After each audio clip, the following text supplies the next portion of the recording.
Jewellery எப்படி இருக்குது, ஜம்முன்னு இருக்குல்ல, பார்க்கறதுக்கு ஒரிஜினல் டைமண்ட் மாதிரியே இருக்குங்க. இது எமரால்டு ஸ்டோன்ஸ்லாம் வச்சு இந்த செட்டிங்ஸ் பார்க்கும்போது ஒரிஜினல் டைமண்ட் மாதிரியே இருக்குது. இது வந்து பார்த்தீங்கன்னா ஆன்டிக் ஃபினிஷில் ஜெர்கான் ஸ்டோன்ஸ் வச்சு வந்திருக்குங்க. அது கூட எமரால்டு ஸ்டோன்ஸ் வச்சு வந்திருக்கு. இதோட இயரிங்ஸும் நான் காமிச்சிடுறேங்க. இதுதான் இதோட இயரிங்ஸ். அழகாக இருக்குது. இந்த மாதிரி பேஸ்டல் ஷேட்ஸ் போட்டு இல்லை contrast colour yellow, orange, pastel beach அந்த மாதிரிலாம் போட்டு இந்த மாதிரி ஜுவல்லரி போட்டிங்கன்னா ஜம்முன்னு இருக்கும். இது நைட் ஃபங்க்ஷனுக்கு இந்த மாதிரி ஒரு செட்டு போட்டுட்டு போங்க, சூப்பராக இருக்குங்க. இந்த செட்டோடைய காஸ்ட் வந்து 2690 ருபீஸ் வருதுங்க, 2690. இதுலேயே வந்து இப்போ பார்த்தீங்கன்னா நிறைய ஆன்லைன் ஷாப்ஸில் செகண்ட் குவாலிட்டி வருது 2000 ருபீஸ்க்கு.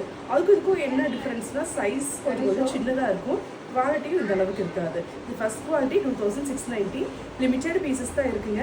ப்ராடக்ட் கோட் நான் வீடியோ கீழே கொடுத்துட்றேன். அதை காப்பி பண்ணி நம்மளோட வெப்சைட் www.gangacollections.com கொடுத்தீங்கன்னா ப்ராடக்ட் புக் பண்ணிக்கலாம்.